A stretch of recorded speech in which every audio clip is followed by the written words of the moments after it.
Good afternoon, everyone. My name is Lourence Balatbat, and please bear with me with my voice. I'm 24 years old, and I'm from the Philippines. I stand before you as a representative of Beyond 3 Billion.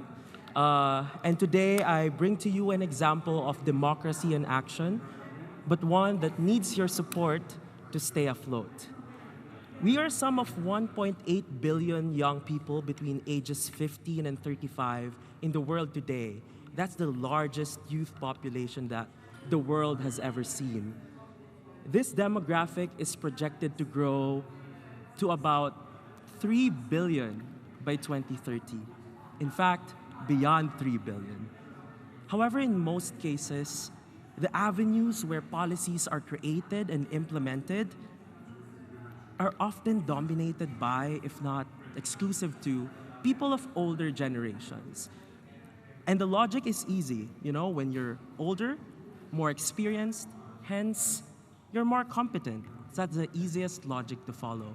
But the repercussions to this exclusive thinking is not acceptable. For a very long time, we've heard people say that the youth should be encouraged to participate in democratic processes and to speak out and voice out their opinions. However, what I have observed, which is a recurring practice in many decision-making tables, is that youth participation has been, in most cases, for optics, as a display or as an afterthought to achieve a frail sign of inclusivity. And in fact, the United Nations estimates around 2 out of 3 countries that actually do not consult young people when creating their national poverty agenda. If you look at the SDGs, the Sustainable Development Goals, there's no specific SDG that normalizes young people in policy tables. If we look closer in the specific metrics, we'll find that youth are nonetheless encouraged to participate. We are in the fine print of this massive global movement. The need for us is acknowledged, but it's just deemed to not be as important as other forms of marginalization and representation. I started Beyond 3 Billion, or as we call it, B3B, out of a personal frustration on a system that has failed to create a level playing field, keeping decision-making power more exclusive than accessible. More than 4 years ago, I ran for public office. I was 19, I think. I was this young,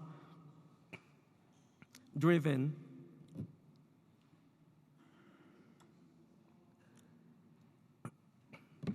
aspiring public servant with one overarching objective in mind, just to change the way young people participated in my community.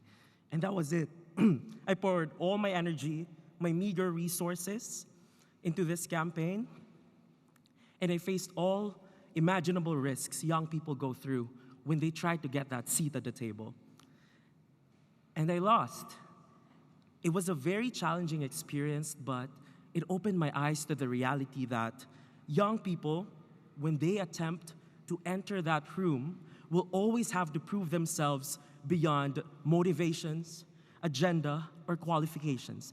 There's always that one hidden criteria that we know of, but we do not acknowledge. And young people, as I have experienced, will always face the question, but aren't you too young to lead? It sounds so cliche, but people actually ask it, whether deliberately or not. And that is almost always the end of the road for many young people who try to break the glass ceiling. And this is why I started B3B, to work with communities and advance adequate youth participation, representation, and decision-making power. Decision-making power is often disregarded. And it's always the question of, do we have young people here? But never about how meaningful is their participation, and do they actually have power to shape the agenda? In B3B, we work with local government units and mobilize young people on the grassroots level to open up the local decision-making processes.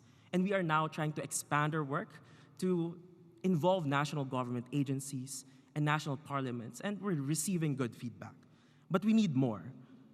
For instance, in a recent digital democracy project, which was supported by MCW Global and the Kofi Annan Foundation, we created an online platform, so simple, to bridge local policymakers and residents between ages 18 and 30, so that they can create concrete program and policy recommendations based on their lived experiences in the community and submit it to local leaders for consideration. While our focus is institutional change and not really capacity building, we have created a community for young people to have a say in shaping their countries, not just communities, agenda towards different social issues, be it gender-based violence, climate change, or even elections, by partnering with national government agencies and local UN agencies. And recently, we've taken part in creating submissions to national parliaments. However, I have to make it clear that creating alternatives platforms for participation is not the end goal, and it shouldn't be the vision. It is a band-aid solution, but a necessary one. Why? Because if we do not start with the incremental steps and rely only on a regime-wide, top-down approach, we will always be at the mercy of chance, and nothing is going to change. The world is going to create a lot of leadership programs. I know you've attended a lot of those, and capacity building initiatives for young people. But it will take years, if not decades, for them to actually use those skills in decision-making tables. They'd be 35, 40, 45. They won't be youth anymore, and we will be back to zero. It is an endless cycle. People always say that we are young leaders, youth leaders, emerging leaders, leaders of tomorrow. There's always an adjective attached to the word leaders, as if there is a need for a constant reminder for everyone in the room to remember that we can be good enough, just not yet. And you need to reach a certain age to be able to have a say on things that affect you and your future. And I think this is one of the manifestations of an entrenched political culture that inherently, my word, marginalizes young people, not just their voice, but their influence and power over critical decisions that shape their present and their future. Across the world, less than 3% of all members of parliaments are under 30 years old. Only 3%. And we say that the youth are our future, just to help us sleep at night. Young people remain severely underrepresented in any decision-making table, across all levels of governance.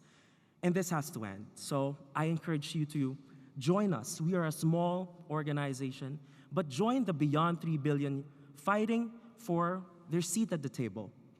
And you don't have to be under 30 at that. You can be any age, as long as you have a young heart and you share our vision, you can join the movement. So feel free to reach out and take my card after this session, and we can talk about collaboration, partnership, and let's do something concrete out of conferences and fora like this to really build something that can make a difference. As the old saying goes, if it's not done with us, it's not done for us. Thank you so much.